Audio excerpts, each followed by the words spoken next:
జై తెలంగాణ, జై తెలంగాణ. ఒక్కసారి అన్ని పిడికిలు కేసీఆర్ గారి నాయకత్వం.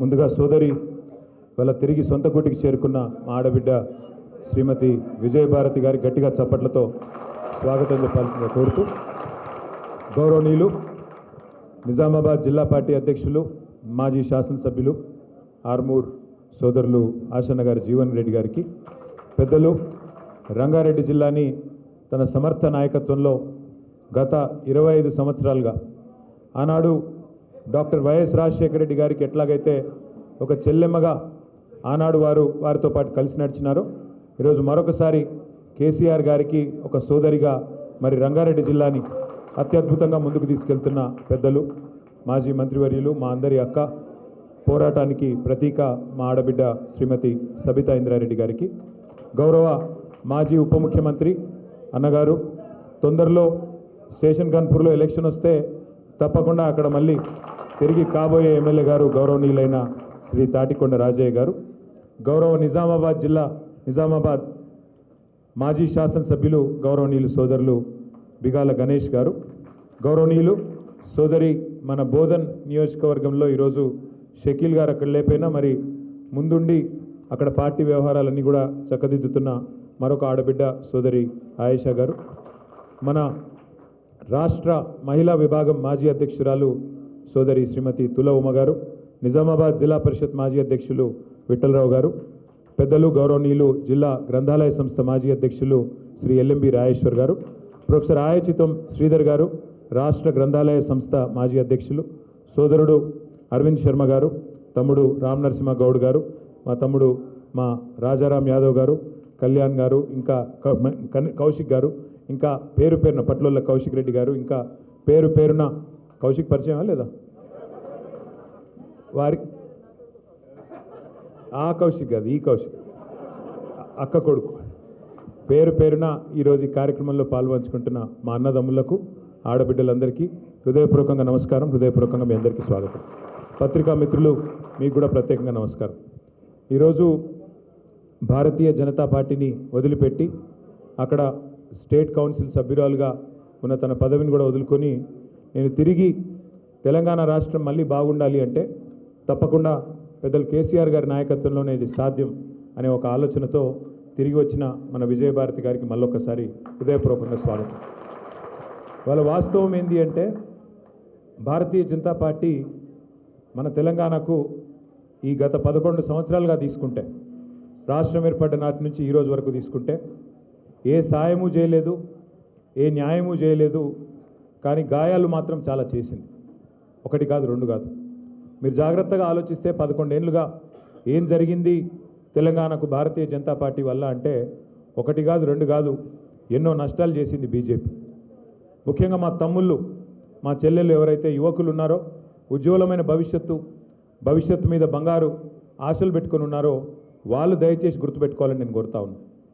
భారతీయ జనతా పార్టీ ప్రభుత్వం మోడీ గారి నాయకత్వంలో కేంద్రంలో రాగానే తీసుకున్న మొట్టమొదటి నిర్ణయాల్లో ఒకటి మన హైదరాబాద్లో ఉన్న ఐటీఐఆర్ను, అంతకంటే ముందున్న యూపీఏ ప్రభుత్వం ఇచ్చిన ఐటీఐఆర్ అంటే ఇన్ఫర్మేషన్ టెక్నాలజీ ఇన్వెస్ట్మెంట్ రీజన్ అనే ప్రపోజల్ను రద్దు చేసి పారేసింది. అదే ఐటీఐఆర్ కనుక ఆనాడు సంకల్పించిన విధంగా అయ్యింటే ఈరోజు మన ఎదుగుదల ఎట్లాగూ గొప్పగా ఉంది ఐటీలో, కానీ దానికి ఇంకింత కొంత ఊతమిచ్చి మరొక 1,00,000-1,50,000 మందికి ఉద్యోగాలు ఇచ్చే అవకాశం ఉంటుండే. కానీ దాన్ని బొందబెట్టింది, యువకుల కళ్ళల్లో మట్టి కొట్టింది, వాళ్ళ ఆశలకు గండి కొట్టింది ఖచ్చితంగా భారతీయ జనతా పార్టీ, ముఖ్యంగా మోడీ గారి నాయకత్వం. అట్లాగే ఐటీఐఆర్ ఒక్కటే రద్దు చేయలేదు, నేషనల్ డిఫెన్స్ కారిడార్ అంటే హైదరాబాద్లో మీ అందరికీ తెలుసు, మీ మహేశ్వరం నియోజకవర్గంలోనే అక్కడ పెద్ద రక్షణ రంగానికి సంబంధించిన పరిశ్రమలు ఉన్నాయి. పాతకాలం నుంచి ఉన్న పబ్లిక్ సెక్టర్ అండర్టేకింగ్ కంపెనీస్ ఉన్నాయి. ఆర్సీఐ కావచ్చు, డిఆర్డిఎల్ కావచ్చు, డిఆర్డిఓ కావచ్చు. అక్కడ కలాం గారు కూడా, మాజీ రాష్ట్రపతి అబ్దుల్ కలాం గారు కూడా దాదాపు 15 ఏళ్ల పాటు ఇక్కడే మన నగరంలో ఉండి మిసైల్ మ్యాన్గా పేరు తెచ్చుకున్నారు. మిసైల్ రంగంలో, క్షిపణుల తయారీలో కూడా వారు శాస్త్ర పరిశోధనలు కూడా చేసినారు. అట్లాంటి పరిశ్రమలన్నీ అక్కడ మహేశ్వరం దగ్గర, ఓల్డ్ సిటీ దగ్గర ఇవన్నీ కూడా ఉంటాయి. అట్లాంటి ఎన్నో పరిశ్రమల వల్ల హైదరాబాద్లో దాదాపు 1000 పైచిలకు రక్షణ రంగానికి సంబంధించిన పరిశ్రమలు కూడా తర్వాత ప్రైవేట్ రంగంలో కూడా వచ్చినాయి. అందుకే మనం అడిగినాం కేంద్ర ప్రభుత్వాన్ని ఇక్కడ నుంచి బెంగళూరు, ఎందుకంటే బెంగళూరులో కూడా HAL లాంటి సంస్థ, హిందుస్థాన్ ఏరోనాటిక్స్ లిమిటెడ్ లాంటి సంస్థ ఉంది. హైదరాబాద్కి బెంగళూరుకి ఒక రక్షణ కారిడార్ ఇవ్వండి, నేషనల్ డిఫెన్స్ కారిడార్ ఇవ్వండి. ఇచ్చినట్టయితే మా రంగారెడ్డి జిల్లాలో, మా మహబూబ్ నగర్లో, అట్లాగే కిందికి కర్నూలు అనంతపూర్లో కూడా మరి చాలా ఉద్యోగాలు వస్తాయి. ఈ ప్రాంతంలో పిల్లలకి లక్షల ఉద్యోగాలు వస్తాయంటే నిజానికి అన్ని అనువుగా ఉన్నా, ఇక్కడ నిజానికి అన్ని వసతులు ఉన్నా, ఇక్కడ మంచి టాలెంటెడ్ పిల్లలున్నా దానికి కూడా గండి కొట్టి దాన్ని తీసుకొని పోయి ఉత్తరప్రదేశ్లో పెట్టుకున్నారు. ITIR రద్దు చేసినారు, నేషనల్ డిఫెన్స్ కారిడార్ రద్దు చేసినారు. దాంతోపాటు సరే వాళ్ళు ఇవ్వలేదు, ఇవ్వాలనుకోలేదు, వాళ్ళకి ఇష్టం లేదు, తెలంగాణ మీద ప్రేమ లేదు బీజేపీకి, మోడీ గారికి, కాబట్టి ఇవ్వలేదు. కానీ మనం కష్టపడి తెచ్చుకున్న పరిశ్రమల్ని కూడా ఇలా ఎత్తుకొని పోతున్నది బీజేపీ ప్రభుత్వం. నిన్న మొన్న మీరు వార్తల్లో చూసుండొచ్చు. కేన్స్ అనే ఒక పరిశ్రమ, 3000 కోట్ల పరిశ్రమను మన ప్రభుత్వం ఉన్నప్పుడు కేసీఆర్ గారి నాయకత్వంలో నేను, శ్రీమతి సవితా ఇంద్రారెడ్డి గారు కష్టపడి వారిని ఒప్పించి మన రంగారెడ్డి జిల్లాలోనే పెట్టుబడి పెట్టడానికి ఒప్పించి తీసుకొని వచ్చినాం. కొంగర్ కలాంకాడ ల్యాండ్ కూడా ఇచ్చినాం. దాన్ని ఇవాళ భారతీయ జనతా పార్టీ వాళ్ళు వాళ్ళ చేయి వడిపెట్టి మీకు కేంద్ర ప్రభుత్వం నుంచి డబ్బులు కావాలి అంటే, కేంద్ర ప్రభుత్వం నుంచి ఆర్డర్లు కావాలంటే, మా మద్దతు కావాలంటే మీరు తెలంగాణలో పెడితే కుదరది అని గుజరాత్కి తన్నుకొని పోయి మనకి ఇక్కడ రావాల్సిన 2500 ఉద్యోగాలు ఇవాళ గుజరాత్కి ఎత్తుకొని పోయింది బీజేపీ ప్రభుత్వం. అట్లాగే మైక్రాన్ అనే మరొక సంస్థ, వాళ్ళు కూడా మొత్తం దాదాపు 7-8 వేల కోట్ల పెట్టుబడి ఇక్కడ పెడతామని చెప్పి మౌఖికంగా ఒప్పుకున్న తర్వాత సమస్యనే లేదు, ఇక్కడ పెడితే మీకు ప్రోత్సాహకాలు ఇవ్వం, మీకు కేంద్రం ప్రోత్సాహం ఉండాలంటే గుజరాత్కే రావాలని చెప్పి గుజరాత్లోని దొలేరాకు పట్టుకొని పోయింది బీజేపీ ప్రభుత్వం.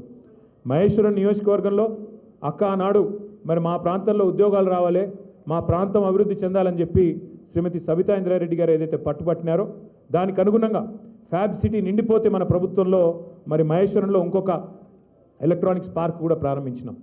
అందులో 10 ఎకరాల స్థలం ఒక company advance system intelligent chip design అనే కంపెనీకి ఇస్తే వారికి మరి రాకుండా చేసి దాన్ని కూడా ఇవాళ తమ భాగస్వామి అయిన ఎన్డీఏ భాగస్వామి అయిన తెలుగుదేశం పార్టీ నడుపుతున్న ఆంధ్రప్రదేశ్ రాష్ట్రానికి దాన్ని కూడా మొన్ననే మంజూరు చేసింది బీజేపీ ప్రభుత్వం. ఇవి నేను చెప్పిన ఈ మచ్చుకు 3 మాత్రమే. మచ్చుకు 3: ITIR రద్దు, నేషనల్ డిఫెన్స్ కారిడార్ రద్దు, అట్లాగే ఇక్కడ మనం తెచ్చుకున్న పరిశ్రమల్ని కూడా తీసుకొని పోయింది మోడీ గారి నాయకత్వంలోని భారతీయ జనతా పార్టీ. ఇంత మాత్రమే కాదు, శ్రీమతి సబితా ఇంద్రారెడ్డి గారు విద్యాశాఖ మంత్రిగా ఉన్నప్పుడు ఒకసారి కాదు ఎన్నోసార్లు ఢిల్లీకి పోయి అక్కడ పెద్దలను అడిగినాం, మీరు చట్టం ప్రకారం మాకేం మీరు మెహర్బానీ చేస్తలేరు, చట్టం ప్రకారం మీరు మాకు ఇవ్వాలి, నవోదయ పాఠశాలలు కొత్త జిల్లా ఏర్పడితే జిల్లాకొకటి మీరు ఇవ్వాలి. నిజామాబాద్ ఒక ఉమ్మడి జిల్లా ఉండే, తర్వాత కామారెడ్డి కొత్త జిల్లా అయింది, మరి కామారెడ్డికి ఒక నవోదయ ఇవ్వాలి. మా రంగారెడ్డి ఉమ్మడి జిల్లా ఒకటి ఉండే, కొత్తగా మేడ్చల్ అయింది, వికారాబాద్ అయింది, మరి వికారాబాద్కు అట్లాగే మేడ్చల్ కూడా ఒక్కొక్క నవోదయ ఇవ్వాలి. అట్లాగే 10 జిల్లాల తెలంగాణ 32 జిల్లాలు అయింది, మరి ఇంకో 22 జిల్లాల్లో నవోదయ పాఠశాలలు ఇవ్వాలంటే ఇప్పటి వరకు నవోదయ పాఠశాలలు కూడా ఒక్కటి కూడా మంజూరు చేయలేదు మోడీ ప్రభుత్వం. పాఠశాలలు కాదు, ఏ ఒక్క విద్యా సంస్థ ఈరోజు వరకు. కరీంనగర్లో IIIT దాదాపు 2014 కొద్దిగా అటు ఇటుగా మంజూరు అయింది, కానీ దాన్ని కూడా అడ్డుకున్నది బీజేపీ ప్రభుత్వం.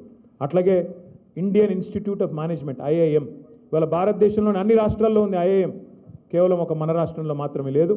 మరి మాకు ఇవ్వండి, మా వరంగల్లోనో మా కరీంనగర్లోనో లేదా మా మహబూబ్నగర్లోనో నల్గొండలో ఇష్టం ఉన్న కాడి ఇవ్వండి అంటే దాన్ని కూడా ఎత్తగొట్టింది, విద్యార్థుల నోట్లో మట్టి కొట్టింది బీజేపీ ప్రభుత్వం. ఇవి మాత్రమే కాదు, 157 మెడికల్ కళాశాలలు భారతదేశం మొత్తం ఇచ్చి మనకు ఒక్క కాలేజ్ కూడా తెలంగాణకి ఇవ్వకుండా విద్యార్థులకు, తెలంగాణ యువతకు మరి అవకాశాలు రాకుండా చేయాలని కుట్ర పన్నింది.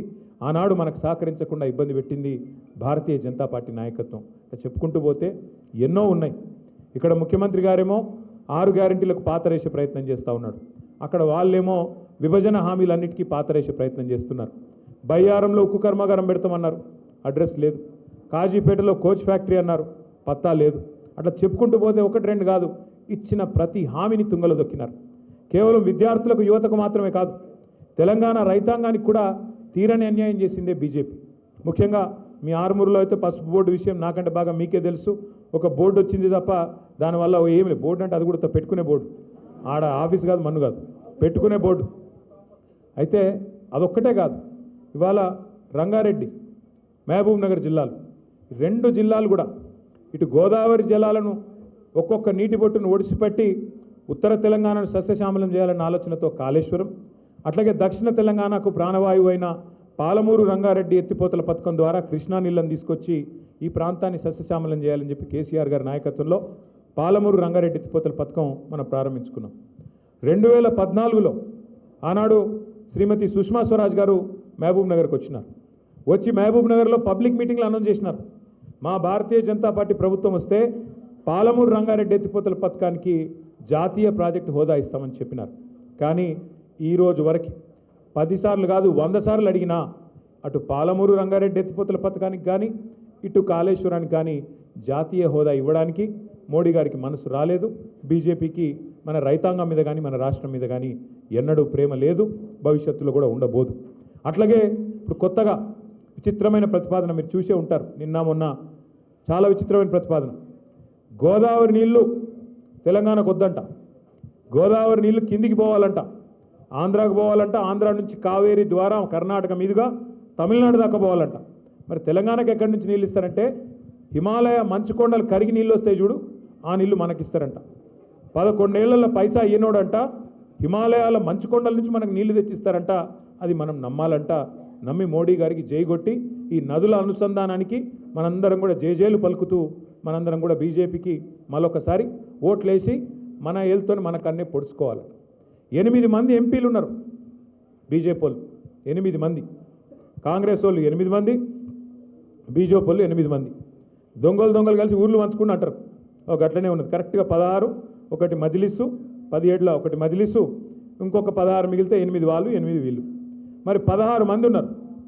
ఒక్కటంటే ఒక్కరోజు బీజేపీ ఎంపీలు ఎన్నడన్నా ఏమయ్యా రేవంత్ రెడ్డి గారు ఏది నువ్వు ఇస్తానన్న 4000 పెన్షను అని అడగంగా మీరు చూసిర్రా? ఎన్నడన్నా 6 గ్యారంటీలు ఏమైనా రేవంత్ రెడ్డి గారు అని ఒక్క బీజేపీ ఎంపీ మాట్లాడతాడా? తులం బంగారం ఏమైందని మాట్లాడతాడా? రైతు బంధు ఎందుకు వేస్తలేవని మాట్లాడతారా ఒక్క బీజేపీ ఎంపీ? రైతు రుణమాఫీ ఎందుకు జరుగుతలేదని మాట్లాడతారా? ఒక్కరు మాట్లాడరు. కానీ కేసీఆర్ గారి మీద మాత్రం ఒంటికాలతో లేస్తారు బీజేపీ వాళ్ళంతా.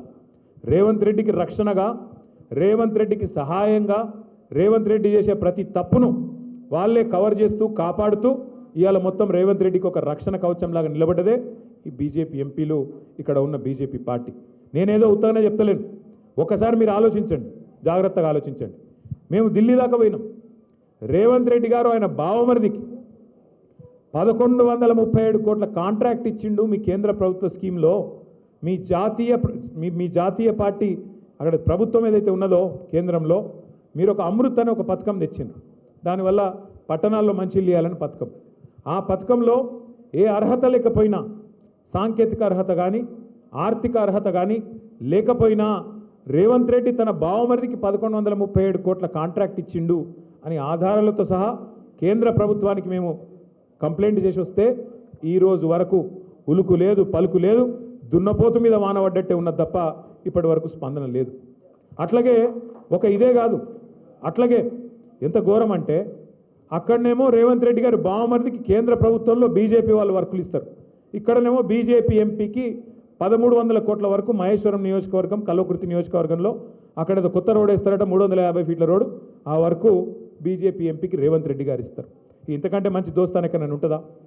అక్కడనేమో రేవంత్ రెడ్డి బావమరిదిని కాపాడతారు, ఇక్కడనేమో బీజేపీ ఎంపీకి ఎర్ర తివాచి పరిచి మొట్టమొదటిసారి కాంగ్రెస్ ప్రభుత్వంలో బీజేపీ ఎంపీలకు కాంట్రాక్టులు. దీని అర్థమైంది. మరి అర్థం చేసుకోవాలి మనం కూడా. సివిల్ సప్లైస్లో బియ్యం కొనుగోలులో కుంభకోణం జరిగింది అని ఆధారాలతో సహా ఈడీకి కంప్లైంట్ చేస్తే అక్కడికి ఎవరు రారు. ఏ ఈడీ మాట్లాడది, కేంద్ర ప్రభుత్వం మాట్లాడది, ఒక బీజేపీ ఎంపీ మాట్లాడాడు, ఒక బీజేపీ ఎమ్మెల్యే అంతకంటే మాట్లాడాడు. ఇంకా ఘోరం ఏంటంటే ఇక్కడ కంచెకచ్చిబోలి భూములు మనం మీరు చూసి ఉండొచ్చు, హైదరాబాద్ సెంట్రల్ యూనివర్సిటీ భూములు. అందులో రేవంత్ రెడ్డి గారు దుర్మార్గంగా 100 ఎకరాల అడవిని నరికేస్తుంటే ఇక్కడ ఉన్నోళ్ళు పట్టించుకోలే, ఇక్కడ ఉన్నోళ్ళే చేసినది. ఇక్కడున్న ప్రభుత్వమే అర్ధరాత్రి పోయి బుల్డోజర్లు పెట్టి మొత్తం జంగల్ కొట్టేస్తుంటే సుప్రీంకోర్టు చూసింది. ఇక్కడ ఉన్నోళ్ళు కేంద్ర ప్రభుత్వం వాళ్ళు ఉల్కలేదు, పలకలేదు, ఒక్క బీజేపీ ఎంపీ మాట్లాడాడు. సుప్రీంకోర్టు చూసి సుప్రీంకోర్టు ఒక కమిటీ వేసి ఆ కమిటీ తీర్పు చెప్పింది ఏమని ఇందులో 10,000 కోట్ల కుంభకోణం జరిగింది దీన్ని ప్రత్యేకంగా కేంద్ర ప్రభుత్వం వెంటనే ఒక ఇన్వెస్టిగేటివ్ ఏజెన్సీ ద్వారా పరిశోధించాలి అని రిపోర్ట్ ఇచ్చింది కానీ రిపోర్ట్ ఇచ్చి 6 నెలలే కేంద్ర ప్రభుత్వం ఏమైనా చేస్తుందా చేయదు ఎందుకు బడే బాయ్ చోటే బాయ్ బడే మియాతో సుబానలా చోటే మియా మాషాల్లా ఏదో అంటారు కదా ఒక అట్లున్నది కథ ఈరోజు అంటే పైనున్న ఆయనేమో ఆయన కథ ఆయనది కిందున్న ఆయన కథ కిందున్న ఆయనది ఇక ఎట్లుంటాయంటే ఇద్దరికి చాలా పోలికలు కూడా ఉన్నాయి బడా మోడీ చోటా మోడీకి చాలా పోలికలు ఉన్నాయి పైన బడా మోడీ ఇక్కడ చోటా మోడీ పైనున్న ఆయన అంటాడు 2 కోట్ల ఉద్యోగాలు ఇస్తా అన్నాడు ఎవరు మోడీ గారు సంవత్సరానికి 2 కోట్లు ఇక్కడున్న ఆయన ఏం చెప్పిండు 2 లక్షల ఉద్యోగాలు ఇస్తా అన్నాడు ఇక పెద్దోడు పెద్దగా చెప్పాలి చిన్నోడు చిన్నగా చెప్పాలి కాబట్టి ఆయన 2 కోట్లు అంటే ఈయన 2 లక్షలు అన్నాడు ఆయన ఇయ్యలే ఈయన ఇయ్యలే ఇప్పుడు మొత్తం ఎవరైనా గట్టిగా మాట్లాడితే మొత్తం ఎక్కడికక్కడ పొలగాన్న లోపలేసుడు వాళ్ళను నువ్వు మాట్లాడతావా నా మీద అని చెప్పి కేసులు పెట్టుడు పోలీసు వాళ్ళని ఇంటికి పంపించుడు బెదిరించుడు ఇది తప్ప ఇంకోటి శాతం అయితే లేదు అట్లాగే పైనున్న ఆయన ఏం చెప్పిండు పెద్ద మనిషి 15 లక్షలు ఇస్తా అన్నాడు అన్నాడా లేదా మర్చిపోయారు మీరు కూడా 11 ఏళ్ళు 12 ఏళ్ళు అయిపోయింది కాబట్టి 15 లక్షలు ఇస్తా అన్నాడు ఈయన 15,000 ఇస్తా అన్నాడు రైతులకు ఆయన 15 లక్షలు అంటే ఈయన మరి నేను కూడా లక్షలలో మాట్లాడితే బాగుండదని ఎకరానికి 15,000 ఇస్తాను ఈయన కూడా అన్నాడు అవి రావు ఇవి రావు 15 లక్షలు రాదు 15,000 కూడా రాదు అట్లా చూసుకుంటూ పోతే బడా మోడీకి చోటా మోడీకి చాలా చాలా ఉన్నాయి ఇద్దరు కూడా విమర్శ చేస్తే ఊకోరు ఆయన ఈడీ పంపుతాడు ఈయన ఏసీబీ పంపుతాడు ఆయన ఏమన్నా గట్టిగా మాట్లాడినావు అనుకో ఫార్ములా ఈ అని ఒక కేసు పెట్టిండు నా మీద అరే నేను ఖుల్లా చెప్తున్నారా భయ్ హైదరాబాద్ కోసం ఒక మంచి పని చేసిన దానికోసమే తాపత్రయపడ్డ తప్ప అందులో అవినీతి లేదు మన్ను లేదని చెప్తే ఈయన లేదు కేసు పెట్టిరు ఇది నేను ఓపెన్గా చెప్పిన రేవంత్ రెడ్డి సాబ్ నీకు బాగా కోపం ఉంది నా మీద ఒక పని చేయి నేను ఈ కెమెరాలు అన్నిటి ముంగట కూర్చుంటా నువ్వు కూడా రా ఇద్దరం కలిసి ఆ లైట్ డిటెక్టర్ పరీక్ష పెట్టుకుందాం ఎవడు నిజం చెప్తుండో ఎవడు అబద్ధం చెప్తుండో మొత్తం రాష్ట్రం చూస్తుంది దేశం చూస్తుంది అని చెప్పిన దానికి మాత్రం రాడు కానీ బడేబాయ్ చోటేబాయ్ మాత్రం మంచి అండర్స్టాండింగ్లో తాల్మేల్తో నడుస్తారు మీరు చూడురి మధ్యలో పాపం ఆటలు అరటి పండ్లు లెక్క రాహుల్ గాంధీ అయిపోయాడు అరే పాపం ఆయన ఏం తెలియదో ఆ పెద్ద మనిషికి కానీ ఆయనను పిచ్చోని చేస్తుండ్రు రేవంత్ రెడ్డి ఆడ రాహుల్ గాంధీ లొల్లి పెడతా ఉంటాడు ఉత్తరప్రదేశ్లో ఏమని అదాని మంచోడు కాదు చాలా చెడ్డోడు దేశం మొత్తం గబ్బులు చెప్తుండు అని ఆయన అంటాడు అదాని చోర్ హై అంటాడు ఈయన ఏం చెప్తాడు నై అదాని చాలా గొప్పోడు చాలా మంచోడు చాలా పెట్టుబడులు నేను ఆహ్వానిస్తాను ఆయన దగ్గర తీసుకొని అల్మించుకొని ఆయనతో పాటు ఇలా వ్యాపారం చేస్తూ ఉన్నారు రేవంత్ రెడ్డి గారు అంటే ఒకటి కాదు ఇట్లా చెప్తే ఎన్ని ఉన్నాయంటే గుజరాత్ మోడల్ బేకార్ అంటాడు రాహుల్ గాంధీ ఈయననేమో గుజరాత్ మోడల్ షాందార్ అంటాడు లేలే షాందార్ మోడల్ గుజరాత్ అక్కడ ఉన్నదే నేను చేస్తా అంటాడు ఒక్కటి కాదు ఇట్లా చెప్తే ఒకరినొకరు కాపాడుకుంటారు ఈయన అక్కడ బామ్మర్దికి వర్క్ ఇస్తే ఆయన ఇక్కడ బీజేపీ ఎంపీకి వర్క్ ఇస్తాడు మొత్తానికి ఇద్దరు అలైబలై చేసుకొని ఆటలు అరటిపండు మాత్రం రాహుల్ గాంధీ ఎప్పుడో దెబ్బ పడుతుంది ఇవాళ నేను చెప్తున్నా యాది పెట్టుకోరు ఎప్పుడో దెబ్బ పడుతుంది రాహుల్ గాంధీకి తెలియకుండానే పడుతుంది అది కూడా పాపం ఎందుకంటే రాహుల్ గాంధీ ఈయన నా మనిషి అనుకుంటాడు మోడీ గారేమో ఈయన నా మనిషి అనుకుంటాడు ఇక ఆటలు అక్కడ నడుస్తూ ఉన్నది ఢిల్లీలో నేను మీ అందరినీ ప్రార్థించేది ఒకటే ఇవాళ కేసీఆర్ గారు 10 ఏళ్ల పాటు పరిపాలన చేసినప్పుడు ఆర్మూర్ ఎట్లుండే ఆర్కేపురం ఎట్లుండే మొత్తం తెలంగాణ ఎట్లుండే నాకంటే బాగా మీకే కనబడతా ఉన్నది ఎన్నికల ముందు చూస్తేనేమో రేవంత్ రెడ్డి గారు కాంగ్రెస్ వాళ్ళు జాతరనే జాతర ఏం జాతర హామీల జాతర డిక్లరేషన్ల జాతర అబద్ధాల జాతర ఎక్కడికక్కడ ఇష్టం వచ్చిన వాగ్దానాలు చెప్పిండ్రు ఎన్నికలకు ముందు హామీల జాతర అబద్ధాల జాతర డిక్లరేషన్ల జాతర ఎన్నిక అయిపోయినాక ఏమన్నది అలా చెప్పుల జాతర ఏడ చూసినా చెప్పులు కనబడుతుంది లైన్లలో మొత్తం యూరియా కోసం కిలోమీటర్ల లైన్లు కొత్త సినిమా రిలీజ్ అయితే ఉరుకుతారు చూడు తలుపులు తెరవంగానే ఒక అట్లు ఉరుకుతారు రైతులు ఇవాళ ఒక్కొక్క దగ్గర తలుపులు బంద్ పెట్టి దన్మని తెరిస్తే ఎగవడు ఉరుకుతున్నారు ఒకళ్ళ మీద ఒకరు అలా కుంటోళ్ళు ఉన్నారు పాపం నడవరాని వాళ్ళు ఉన్నారు వయసు మళ్ళిన వాళ్ళు ఉన్నారు చిన్నపిల్లలు ఉన్నారు ఇవాళ మొత్తం అవస్థలు పడే పరిస్థితి వచ్చింది ఆలోచించండి ఎందుకు ఈ పరిస్థితి వచ్చింది మనం ఆదమరిచినాం కాబట్టి వచ్చింది ఇవాళ పొద్దున తమ్ముడు నాకు అలా సోషల్ మీడియాలో ఒక పోస్ట్ పెట్టిండు బడంగుపేటలో మా అక్క అద్భుతంగా లైబ్రరీ కట్టిందని ఆ తమ్ముడు ఫోటో వీడియో తీసి అద్భుతమైన వీడియో పెట్టిండు ఎంత బాగా కట్టిరు లైబ్రరీ అని ఆ తమ్ముడికి నేను ఏం చెప్పినా అంటే తమ్ముడు ఈ ఒక్కటే పని కాదు ఇంకా చాలా పనులు చేసినాం అటువంటి లైబ్రరీలు మా అక్క చాలా కట్టింది కానీ దరిద్రం ఏంటంటే మేము చెప్పలేదు మేము చెప్పలేదు మీరు చెప్పలేదు ఏమున్నత్తి అని కనబడతలేదా ఎదురుగా లేదా కళ్ళకు ఎదురుగా లేదా అని మనం అనుకున్నాం కానీ వాళ్ళు ఏం చేసినారు వాళ్ళు ఎక్కించిన మాటలు ఎన్నెన్ని మాటలు చెప్పారు ప్రగతి భవన్లో కేసీఆర్ గారు ముఖ్యమంత్రిగా ఉన్నప్పుడు ఆయన ఉన్న నివాసంలో 150 అదేంటది రూమ్లు 150 రూమ్లు ఉన్నాయన్నారు, బంగారు బాత్రూమ్లు ఉన్నాయన్నారు, బుల్లెట్ ప్రూఫ్ ఏమో ఉన్నాయన్నారు. మళ్ళీ మొన్న పాపం బట్టి విక్రమార్క గారు ఇప్పుడు అల్లు ఉంటాడు. మన ఆయన అడిగిండు టీవీ నైన్ ఆయన ఏమడిగిండు, ఏమాయ సార్ మరి 150 బాత్రూములు బాగా ఎంజాయ్ చేస్తున్నావా, బంగారు బాత్రూములు చూస్తున్నావా అంటే హెహెహెహె నవ్వుతుంది. అంటే ఎట్లా అంటే ఎన్నికలకు ముందు ఏది పడుతుంది ఉర్రాలి, నోటికి ఎంత వస్తే అంత, ఏది పడుతుంది ఎట్లు పడుతుంది. ఎందుకంటే ఈజీగా నమ్ముతురు, ఇదిగో పులి అంటే అదిగో తోక, ఆడ ఉన్నదేంది నిజం ఎవరికి తెలియదు. కానీ ఇలా మరి బట్టి విక్రమార్క నాకు కూడా కనబడ్డాడు అసెంబ్లీలో. నేను అడిగిన అన్న మరి 150 రూమ్లలో ఏ రూమ్లో అంటున్నావే అని అడిగిన. మరి 150 రూమ్లు ఉన్నాయి కదా అంటే ఆహాహాహా నవ్వుతుంది. ఏమనాలి మరిగా పాపం బట్టి అన్న మంచోడే అని చెప్పి ఇడిచిపెట్టిన నేను. కానీ అసలోడు ఈయన రేవంత్ రెడ్డి ఎన్ని అబద్ధాలు చెప్పిండే ఎలక్షన్లకు ముందు, ఒకటా రెండా? కేసీఆర్ ఏం చెప్పిండు, ఒక ముసలోనికి ఇస్తుండు ముసలవ్వకి ఇస్తుండు పెన్షను, నేను ఇద్దరికి ఇస్తా, ముసలోనికి ముసలమ్మకు ఇద్దరికి ఇస్తా. కేసీఆర్ 2000 ఇస్తుండు, నేను 4000 ఇస్తా. వచ్చినాయా మరి 4000? ముసలోనికి ముసలమ్మకు అందరికి వచ్చినాయా? అత్తకు 4000, కోడలకు 2,500 వచ్చినాయా? 100 రోజుల్లోనే అన్నీ బట్టిగారు చెప్పిన చూడు. ఆ గ్యారంటీ కార్డు చాలా విలువైంది, భద్రపరుచుకోండి, దాచిపెట్టుకోండి, 99 రోజులు దాచిపెట్టుకోండి, 100వ రోజు మేము వస్తాం, అది తీసుకుంటాం, మీకు తెల్లారు నుంచే పథకాల వరద వారుతుందని చెప్పిండు. పారుతున్నాయా పథకాల వరద? వస్తున్నాయా? ఓ పెట్టిరిగా ఓ ఫ్రీ బస్ అని, ఇక దాని అందమైతే చెప్పరాదు. ఇక ఫ్రీ బస్ అందం నాకంటే బాగా మీకే తెలుసు. అందులో ఎన్ని యుద్ధాలు అవుతున్నాయో, ఎన్ని కొట్లాటలు అవుతున్నాయో, ఎన్ని పంచాయతీలు అవుతున్నాయో మీరే చూస్తూ ఉన్నారు. దాంతోపాటు ఇవాళ రాష్ట్రంలో ఉండే రైతులు ఎన్ని మాటలు చెప్పిండ్రు. మీకు కడుపులో సల్ల కదలకుండా కేసీఆర్ ఉన్నప్పుడు మంచిగా బ్రహ్మాండంగా నాట్లేసే టైంకు టింగు టింగు అనుకుంటే రైతు మందు పడుతుండే. భారతదేశంలో స్వతంత్రం వచ్చిన తర్వాత మొట్టమొదటి ముఖ్యమంత్రి, మొట్టమొదటి నాయకుడు కేసీఆర్. రైతుల గురించి డైలాగులు కొట్టిన వాళ్ళు ఉన్నారు, మీ ఆర్మూర్లు వేసుకునే పచ్చకండువ వేసుకునే వాళ్ళు మత్తుకున్నారు, నెత్తికి రుమాలు చుట్టుకొని పోజులు కొట్టిన వాళ్ళు ఉన్నారు. కానీ ఎవరన్నా ఒక నాయకుడు రైతుకు పెట్టుబడి సాయం చేయాలని చూసిన నాయకుడు ఉన్నాడా? 73,000 కోట్ల రూపాయలు, ఒకటి కాదు రెండు కాదు, 73,000 కోట్ల రూపాయలు 11 కిస్తీలల్లో మీ అకౌంట్లలో నాట్లేసే టైంకు టింగు టింగుమని వేసింది కేసీఆర్ గారు కాదా? మరి టింగు టింగుమని సప్పుడు బంద్ అయింది. ఇప్పుడు టకీ టకీ అట పడుతున్నాయా? టకీ టకీమని 10,000 కాదు 15,000 అన్నాడు కేసీఆర్. 2 పంటలకు ఇస్తుండు, 3 పంటలకు ఇవ్వాలన్నాడు. 3 పంటలకు పడుతున్నాయి. ఇప్పుడు బాగా మార్పు బాగుందా? ఆర్మూరులో మార్పు అదిరిపోయిందా? మరి చెప్తే తినకపోతే మీరు చిల్కకి చెప్పినట్టు చెప్పినాం. ఆర్మూరులో ఆగం కాకుర్రి, వాళ్ళ మాటలింటే ఆగమవుతారు. 50 ఏళ్ళు వాళ్ళే కదా ఉన్నది కాంగ్రెసు, వాళ్ళ మాటలింటే మీరు ఆగమవుతారు. మళ్ళా ఎండిపోయిన చేన్లు కనబడతాయి, చెప్పుల లైన్లు కనబడతాయి, మళ్ళా కాలిపోయిన మోటార్లు, పేలిపోయిన ట్రాన్స్ఫార్మర్లు మళ్ళీ వస్తాయి అని చెప్పిండు ఆ కేసీఆర్. విన్నారా మరి మీరు ఆర్మూరులో? ఇన్లే. ఏమనుకున్నారు మీరు? కేసీఆర్ ఇంట్లోకి వెళ్ళి ఇస్తుండా? ఎవడు ఉంటేంది ఏరాదా? అందరు మాట్లాడారు మస్తుగా, కేసీఆర్ ఇంట్లోకి వెళ్ళి ఇస్తున్నాడు. మరి ఇప్పుడు రేవంత్ రెడ్డి ఇంటి వెనక పొలం అమ్మిస్తాడా? ఎవరిస్తారు ఇంట్లోకి వెళ్ళి?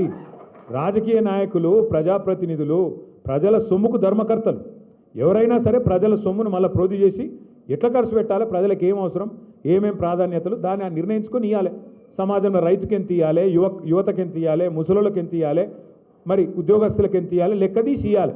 అంతేగాని కేసీఆర్ ఇంట్లోకి వెళ్ళి ఇస్తుండా అని అంటే ఇప్పుడు ఏమైంది? రైతు బంధు పోయింది, రైతు బీమా ప్రీమియం కట్టాడు, బోనస్ అన్నాడు. వచ్చిందా బోనస్? బాగా జొన్నలకు, వరికి వచ్చిందా, పత్తికి వచ్చిందా, మొక్కజొన్నకు వచ్చిందా? దేనికి లేదు, ఏ జొన్నకు లేదు, ఏ వరికి లేదు. బోనస్ బోగస్ అయింది, రైతు బంధు గాయమైంది, రైతు బంధుకు రామ్ అవుతుందని కేసీఆర్ చెప్పిండు. దళిత బంధు అని పెట్టిండు కేసీఆర్. దానికి ఏమన్నారు? కేసీఆర్ ఇచ్చే 10 లక్షలు ఏందివా, మేము 12 లక్షలు ఇస్తామన్నారు. పడుతుందా 12? టకీ మనం పడతలేదు. ఇక గిదే మరి నేను చెప్పింది, మార్పు మార్పు మార్పు అంటే గిది వచ్చింది రోజు. 11 ఏళ్ళు అక్కడ బీజేపీ ఉన్నది, ఇప్పుడు 20 నెలలు కాంగ్రెస్ ఉన్నది. ఏ ప్రభుత్వం ఏం చేసిందో మీ కళ్ళ ముంగట్నే ఉన్నది. నేను మీ ద్వారా ఆర్మూరులో ఉన్న ప్రతి నాయకుడిని, ప్రతి ఆడబిడ్డని, ప్రతి తమ్ముడిని కూడా కోరేది, నిజామాబాద్ జిల్లాలో ఉండే ప్రతి ఆడబిడ్డని, ప్రతి తమ్ముడిని కూడా కోరేది ఏమంటే ఒకటే, నిజంగానే 20 నెలల పరిపాలన మీకు నచ్చకపోతే, 20 నెలల్లో వీళ్ళు చేసిన మోసం మీకు అర్థమైతే, మీకు చెప్పిన ప్రతి మాట డొల్ల మాట, వీళ్ళు చెప్పిన ప్రతి హామీ డొల్ల హామీ అని మీకు అర్థమైతే తప్పకుండా స్థానిక సంస్థల్లో తగిన విధంగా తీర్పునియండి. వీళ్ళకు బుద్ధి చెప్పండి. వీళ్ళు చేసిన మోసానికి వీళ్ళు చేసిన మోసానికి కర్రు కాల్చి వాత పెట్టండి. ఎందుకంటే కొంతమంది మాట్లాడతారు, ఏమున్నదే స్థానిక సంస్థల్లో మళ్ళీ కేసీఆర్ రాడు కదా ఇప్పుడే అని మాట్లాడతారు. కరెక్ట్, కేసీఆర్ రాడు, కానీ వీళ్ళు చేసిన మోసం మరి మీరు ఒప్పుకున్నట్టు అవుతుంది. వీళ్ళకే ఓటేస్తే మళ్ళీ వీళ్ళు చేసిందే కరెక్ట్ అని చెప్పినట్టు అవుతుంది. కాబట్టి జాగ్రత్తగా ఉండండి, జాగ్రత్తగా ఆలోచించి ఓటేయండి తప్ప ఆగం కాకండి. ఎంత ఘోరం అంటే నిజంగా ఇవాళ ఉస్మానియా యూనివర్సిటీలో ముఖ్యమంత్రి గారు మాట్లాడుతుంటే నేను కూడా చూసిన. ఇంత అన్యాయంగా మాట్లాడతారా? ఆ కాలేజీలు కట్టింది కేసీఆర్ గారి నాయకత్వంలో మన సబితా ఇంద్రారెడ్డి గారు. ఆ బిల్డింగులు కట్టింది, హాస్టల్ బిల్డింగు ఇంకో బిల్డింగ్ రెండు కూడా కట్టింది సబితా ఇంద్రారెడ్డి గారు. ఇక రేవంత్ రెడ్డి గారేమో జేబులో కత్తెర పెట్టుకొని తిరుగుతుండు. కత్తెర అంటే పాకెట్లు కొడుతుంది కాదు, ఏడ రిబ్బన్ కనబడుతుందా కట్ చేద్దామని చూస్తాడు. మనం కట్టిన ఫ్లైఓవర్లు ఆయనే కట్ చేస్తాడు, మనం కట్టిన బిల్డింగ్లు ఆయనే కట్ చేస్తాడు. పర్వాలేదు కానీ కొద్దిగా జాగ్రత్త రేవంత్ రెడ్డి గారు, జర జేబులో కత్తెర అటు ఇటు అయితే డేంజర్ ఉంటుంది, జాగ్రత్త. ఎందుకంటే ఆయన మాట్లాడే మాటలు ఎంత వికారం మాట్లాడి నాకు అర్థం కాదు. ఒక్కటంటే ఒక్క మాట, చక్కటి మాట మాట్లాడతాడా? అరే తెల్లారు లేస్తే గలీజ్ మాటలు, నీ పేగులు కట్ చేస్తా, మెడలు వేసుకుంటా, గుడ్లు వికి గోటీలు ఆడతా. పేగులు మెడలు వేసుకుంటేది బోటీ తింటాడా? ఏమన్నా బోటీ కొట్టేటాడా? నాకు అర్థం కాదు. అరే పేగులు మెడలు వేసుకుంటాడు ఎవడన్నా ముఖ్యమంత్రి? నాకు అర్థం కాదు ఇంత గలీజ్ మాట. ఇంకా ఘోరం ఏంటంటే ఇప్పుడు నువ్వు హామీలు ఇచ్చినావు, 100 రోజులు అన్నావు, 100 రోజులు అమలు చేయకపోతే ఇక ఈ చంద్రుడు అదేమన్నాడు, ఈ సూర్యుడు ఇటు సూర్యుడు అటు ఒడిచినా అటునోడు ఇటు వచ్చినా నేను అమలు చేసి తీరుతా అన్నాడు. మరి అయితే పైసలు ఎడికెళ్ళి వెళ్తాయంటే మాకు తెలియలేదా కాంగ్రెస్ వాళ్ళకు?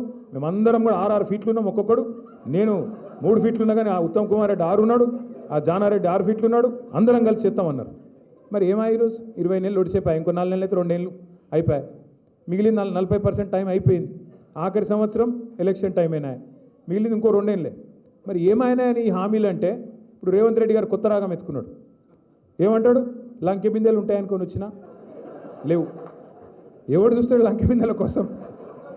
ఎవరు ఎత్తుకుతారు ఈ లంకె బిందెల కోసం? లంకె బిందెలని మాట్లాడతాడు ఎవరైనా ముఖ్యమంత్రి? గింత అన్యాయం మాటలా? ఇంకా ఘోరం. ఇప్పుడు మనందరికి ఇక్కడ కూర్చున్న వాళ్ళందరికీ అప్పు ఉందా లేదా? అప్పు లేనివాడు ఎవడని ఉంటే చేయలే అవటరా జీవన్ రెడ్డి? అప్పు లేనివాడు ఎవడు లేడు. కానీ అప్పు ఉంటే కూడా ఏం చేస్తాం మనం? మార్కెట్ మంచిగా లేదు. రేవంత్ రెడ్డి వచ్చినాక, కాంగ్రెస్ వచ్చినాక రియల్ ఎస్టేట్ సంకనాకిపోయింది. ఇక అసలు ₹1 ఉడతలేదు, కొనేటోడు లేడు, అమ్మేటోడు లేడు, అడిగినోడు లేడు. ఇదివరకు 30,000 గజం ఇలా 19,000కి అమ్ముకుంటాను దిక్కులేక. అక్కడక్కడ ఇక బిడెపెయిన్లో ఏదైనా అర్జెంట్ అవసరం ఉంటే అమ్ముకునే పరిస్థితి వచ్చింది. మరి ఈ పరిస్థితులల్లో అప్పు ఉన్నా కూడా ఏం చేస్తాం మనం?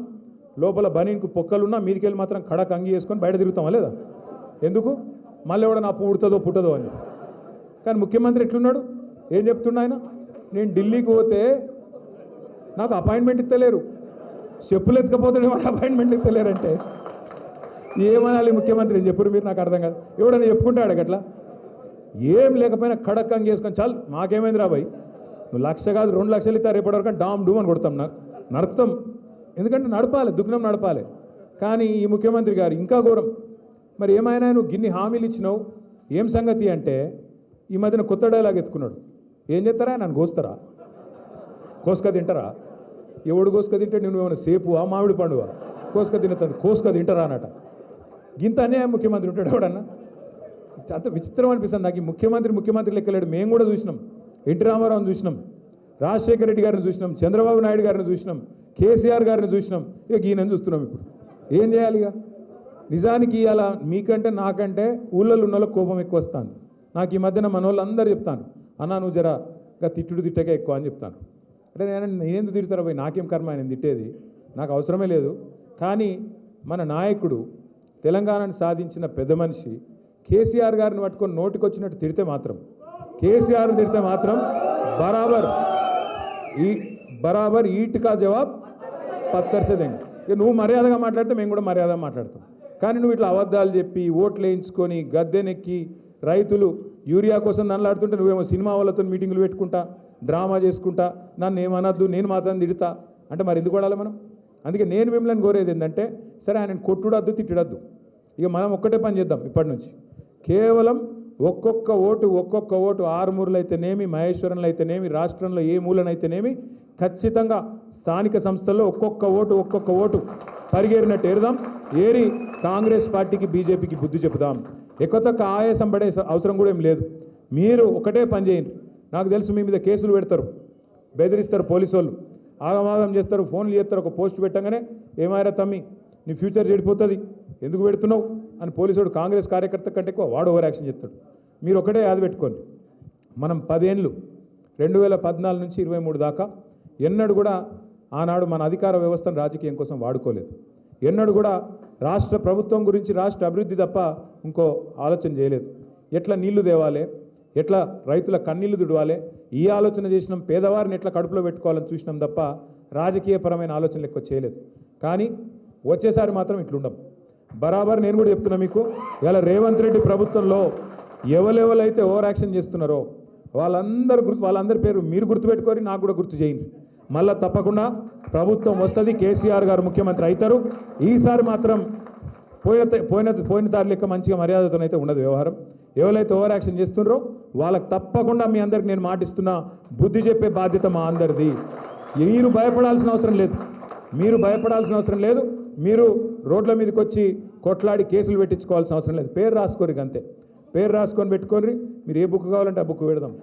పింక్ బుక్ అయితే పింక్ బుక్, ఇంకో బుక్ అయితే ఇంకో బుక్ పెట్టుకుందాం, మనం కూడా చూసుకుందాం. ఆఖరికి నేను చెప్పే మాట ఒకటే, రెండు పెద్దలు జయశంకర్ సార్ ఇప్పుడు ఒక మాట చెప్తుండే, ఈ రెండు పార్టీలు ఒకటి తీయరాదు ఒకటి పెట్టరాదు, దొందే. రెండు కాంగ్రెస్ బీజేపీ ఇద్దరు కూడా తెలంగాణ విషయానికి వస్తే ఇద్దరు ఒకటే. 8 మంది వాళ్ళు, 8 మంది వీళ్ళు, కానీ తెలంగాణకు మిగిలింది మాత్రం 0. నిన్న చూడరాదు మీరు, యూరియా దొరకలేదు ఏదైనా చేయండి అయ్యా అని ఒక బీజేపీ ఎంపీని అడిగారు ప్రెస్ వాళ్ళు పోయి. ఆయన ఏమంటాడు ఎరికేనా, ఆపరేషన్ సింధూర్ వల్లనట చైనాకి వెళ్ళి వచ్చుడు ఆగిందట. ఆపరేషన్ సింధూర్ జరిగింది చైనాతోనా పాకిస్తాన్తోనా? పోనీ ఆపరేషన్ సింధూర్ సరే జరిగింది నువ్వు అనుకుందాం, మరి దేశం అంతా ఉండాలి కదా యూరియా సంక్షోభం, ఒక తెలంగాణలో ఎందుకు ఉంటుంది? అంటే ఇంత తెలివి ఉన్నది వీళ్ళకు. రేవంత్ రెడ్డిని కాపాడేందుకు బీజేపీ వాళ్ళు కూడా తాపత్రయం చూడురి. ఆయన మీద ఈగ వాలద్దు, ఆయన మీద పొరపాటున కూడా ఒక మాట అనద్దు ఇవ్వాలి. అట్లాంటి పరిస్థితి అలా ఉన్నది. ఒక్క ఎంక్వైరీ చేయదు బీజేపీ. ఒక్క మాట చెప్పి నేను ఎందుకంటే మర్చిపోయినా, ఇది ఒక్కటి చెప్పి నేను ముగిస్తా. కాళేశ్వరం కట్టిండి కేసీఆర్ గారు. మీ నిజామాబాద్ జిల్లాలో కూడా ఉన్న ఎస్ఆర్ఎస్పీ ఆయకట్టుకు తిరిగి పునరుజ్జీవం పోసి మరి దానికి కూడా ప్రాణధారగా నిలిపిండు కేసీఆర్ గారు. కాళేశ్వరం అంటే ఒక బ్యారేజ్ కాదు, ఒక రిజర్వాయర్ కాదు. అందులో 3 బ్యారేజీలు ఉన్నాయి, అందులో 15 రిజర్వాయర్లు ఉన్నాయి, 19 పంపింగ్ స్టేషన్లు ఉన్నాయి, 21 సబ్ స్టేషన్లు ఉన్నాయి, 100 కిలోమీటర్ల సొరంగ మార్గం ఉన్నది, సొరంగ కాలువలు ఉన్నాయి, అట్లే 1000 కిలోమీటర్ల ప్రవాహ కాలువలు గ్రావిటీ కాలువలు ఉన్నాయి. ఈ అన్నిటి సమాహారం దాదాపు 100 కంపోనెంట్స్ యొక్క సమాహారం కాళేశ్వరం. అందులో ఒకటి మేడిగడ్డ బ్యారేజ్. మేడిగడ్డ బ్యారేజ్ గురించి కూడా మనం ఒక్క నిమిషం అర్థం చేసుకోవాలి, కాళేశ్వరం గురించి కూడా ఒక్క నిమిషం అర్థం చేసుకోవాలి. తెలంగాణ భూభాగం ఎట్లుంటుంది అంటే ఇట్లా గుడిసెలు ఎక్కువ ఉంటుంది, ఇట్లా గుడిసెలు ఎక్కువ ఉంటుంది తెలంగాణ. ఇటుకెళ్ళి గోదావరి వారుతుంది, ఒక మూలకెళ్ళి ఇంకో మూలకెళ్ళి కృష్ణ వారుతుంది. ఇటు మొత్తం దక్షిణ భాగంకి వెళ్ళి మొత్తం కృష్ణ, ఉత్తర భాగంకి వెళ్ళి మొత్తం గోదావరి, కిందికెళ్ళి భూభాగం ఏమో పైన ఉంటుంది. అయితే మరి కిందికెళ్ళి నీళ్ళు పైకి తీసుకురావాలి.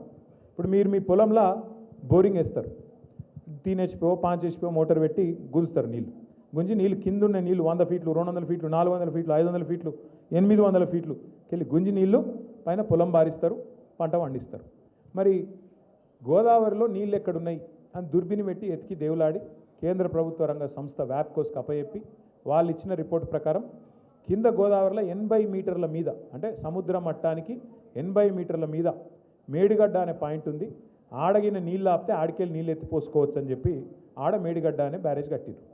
80 మీటర్ల మీద మేడిగడ్డ ఉంటుంది. ఇప్పుడు మనం కూర్చున్న హైదరాబాదు 535 మీటర్ల మీద ఉంటుంది, అందుకే ఇట్లుంటుంది తెలంగాణ అని చెప్పిన నేను. అంటే ఆడికెళ్ళి నీళ్ళు 80 మీటర్లకేంచి 450 మీటర్లు పైకి లేపాలి. మరి 450 మీటర్లు పైకి గుంజాలంటే నీళ్లు పంపులు ఉండాలన్నా లేదా? రోజుకి ఎంత ఎంత ఎంత ఎంత ఎత్తిపోస్తారు ఎరికేనా? రోజుకి ఎంత ఎత్తిపోస్తారంటే ఇప్పుడు మీరు హైదరాబాద్లో హుస్సేన్ సాగర్ చూసిరా, ట్యాంక్ బండ్ చూసిరా లేదా? హుస్సేన్ సాగర్ ఒక టీఎంసీ, అసొంటి 2 టీఎంసీల నీళ్లు మేడిగడ్డకెళ్ళి, అంటే రోజుకు 2 హుస్సేన్ సాగర్లో పట్టేటని నీళ్లు గుంజి 80 మీటర్లకేంచి 618 మీటర్లు కొండపోచమ్మ సాగర్ ఉండేది 618 మీటర్ల మీద గాడికి ఎత్తిపోయాలి. అంటే దగ్గర దగ్గర 500 పై చిలుకు మీటర్లకు గుంజుకు రావాలి. మరి చిన్న చిత్కా మోటార్లతో అవుతుందా? కాదు కదా. మీరు 3 HP 5 HP మోటార్ పొలంలో గుంజుతారు. మరి రోజుకు 2 హుస్సేన్ సాగర్లో పట్టేటని నీళ్ళు గుంజాలంటే బరాబర్ పెద్ద పెద్ద మోటార్లు ఉండాలన్నా? అట్లాంటి బాహుబలి మోటార్లు పెట్టి గుంజి నీళ్లు మేడిగడ్డకెళ్ళి కొండపోచమ్మ సాగర్ తెచ్చి ఆడికెళ్ళి హైదరాబాద్ కానీ మొత్తం మధ్యలో ఉన్న పట్టణాలన్నిటికీ తాగునీరు, అట్లాగే మొత్తం లక్షల ఎకరాలకు సాగునీరు ఇచ్చిన ప్రాజెక్టు కాళేశ్వరం ప్రాజెక్టు. ఆ ప్రాజెక్టుతోనే మీ ఎస్ఆర్ఎస్పి వరద కాలువ ఏదైతుందో దానిలో రివర్స్ నీళ్లు పోసి అందులో కూడా మళ్ళీ మీ ఎస్ఆర్ఎస్పీలకు పైకెళ్ళి నీళ్లు రాకపోతే మహారాష్ట్రకు ఈడికెళ్ళి నీళ్లు గుంచి అందులో పోసి మీ దగ్గర ఉండే నిజామాబాద్ జిల్లా ఆయకట్టును కూడా కాపాడింది కేసీఆర్ గారి నాయకత్వం. అందులో మేడిగడ్డల 85 పిల్లర్లు ఉంటే 2 పిల్లర్ల కాడ కుంగింది. ఏది అక్టోబర్ 2023లో. ఇవాళ ఏం జరుగుతుంది? ఒక దిక్కేమో 2 పిల్లర్లు కుంగితే అక్కడ ఏదో జరిగిపోయింది అని చెప్పి దున్నపోతూ ఈనింది అని కాంగ్రెస్ వాడంటే దుడ్డని కట్టేయమని బీజేపీ ఉడికొచ్చింది. 48 గంటలలో, 1 కాదు 2 కాదు, 48 గంటలు 2 రోజులలోనే వచ్చుడు, రిపోర్ట్ ఇచ్చుడు, అయిపోయింది, మొత్తం నాశనం కొట్టుకపోయింది. కేసీఆర్ 1,00,000 కోట్లు తిన్నాడు, అయిపోయింది, ఖతం. వాడు రిపోర్ట్ ఇచ్చుడు ఆలస్యం, ఇటుకెళ్ళి మళ్ళీ వీళ్ళు లొల్లి ఆగం చేసుడు, మొత్తం జనాన్ని గుమ్రా చేసిరు, ఓట్లు వేయించుకున్నారు, గెలిచిరు. ఇవాళ 2 ఏళ్ళు దగ్గర పడుతుంది. అక్టోబర్ వస్తే 2 ఏళ్ళు అవుతుంది. ఆ 2 పిల్లర్లు కింగి మరి కొట్టుకపోలేదు కదా, ఉన్నది కదా అట్లే. దాన్ని రిపేర్ చేయాలన్నా వద్దా? ఇప్పుడు మీరు ఇల్లు కట్టుకుంటారే, ఇల్లు కట్టుకున్నాక 6 నెలలకో సంవత్సరానికో 2 ఏళ్ళకో ఓ దగ్గర మెల్లగా లీకేజ్ స్టార్ట్ అవుతుంది. ఏం చేస్తారు? లీకేజ్ స్టార్ట్ అయితే రిపేర్ చేయించుకుంటారా, వాటర్ ప్రూఫ్ చేసుకుంటారా, లేకపోతే ఇల్లు మొత్తం గులగొడతారా? రేవంత్ రెడ్డి ఏమంటాడంటే ఇల్లు మొత్తం గులగొట్టన్నాడు. అట్లా అయితేనే కరెక్ట్ అట. అరే రిపేర్ చేయాలా లేకపోతే ఎందుకు అంటే చేస్తలేడు. ఎందుకా అని మేము అనుకున్నాం ఇన్ని రోజులు. ఎందుకని నిన్నయాలనే తెలిసింది. ఎందుకట అంటే బీజేపీ వాళ్ళు చెప్పిర్రు పైన కిందికి గోదావరి నీళ్ళు పోతేనే కింద చంద్రబాబు నాయుడు గారు బనకచెర్ల ప్రాజెక్టు కడతాడు, ఆంచేలి నీళ్లు తీసుకొని కావేరులో కలుపుతాడు, కావేరులోకి వెళ్ళి తమిళనాడుకోవాలి, మీరు ఇక్కడ దీనిలో ఆపితే మళ్ళీ ఇటు నీళ్లు మీరు గుంజుకుంటారు. కాబట్టి గోదావరి నీళ్లు నిరాటంకంగా ఎత్తుకపోవాలంటే రేవంత్ రెడ్డి నువ్వు మేడిగడ్డను ముట్టకు అంటే ఆ నీళ్లు కిందికి పంపేందుకు మనకు కాకుండా చేసేందుకే ఈ డ్రామా అంతా. అందుకే నేను అంటున్నా, 2 పార్టీలు దొందే. ఇద్దరికి రైతుల మీద ప్రేమ లేదు, ఇద్దరికి తెలంగాణ యువత మీద ప్రేమ లేదు. ఇలా ఎవరికన్నా కడుపు నొప్పి ఉంది తెలంగాణ గురించి అంటే అది తెలంగాణ తెచ్చిన కేసీఆర్కు ఉంది తప్ప ఇంకెవరికి లేదు. దయచేసి నిజం నిలకడ మీద తేలుతుంది అంటారు, నిజం నిలకడ మీదే తేలుతుంది. ఇవాళ నిజమేందో ఈ పాటికే మీకు అర్థం కావాలి. 20 నెలల ఈ ప్రభుత్వం చూసినాక, 11 ఏళ్ళ ఆ ప్రభుత్వం చూసినాక ఎవరు తెలంగాణకు న్యాయం చేయగలుగుతారో మీకు ఈ పాటికి అర్థం కావాలి. అందుకే మనస్ఫూర్తిగా నేను మిమ్మల్ని కోరుకునేది, కేసీఆర్ గారి నాయకత్వమే తెలంగాణకు శ్రీరామ రక్ష. ఖచ్చితంగా కేసీఆర్ గారిని తిరిగి తెచ్చుకోవాలంటే మనందరం కూడా కలిసికట్టుగా నడుం బిగించాలి. ఇలా విజయభారతి గారు వచ్చినట్టే తప్పకుండా ఇంకా మిగతా వాళ్ళు కూడా చాలామంది వస్తారు, చాలామంది మనతో కలిసి నడుస్తారు. ఆ రోజులు ఎక్కువ దూరంలో లేవు. మీరందరూ కూడా దయచేసి సమిష్టిగా నడవాలి, మళ్ళొక్కసారి గులాబీ జెండా ఎగిరేయాలని చెప్పి మనస్ఫూర్తిగా కోరుకుంటూ, జై తెలంగాణ, కేసీఆర్ గారి నాయకత్వం.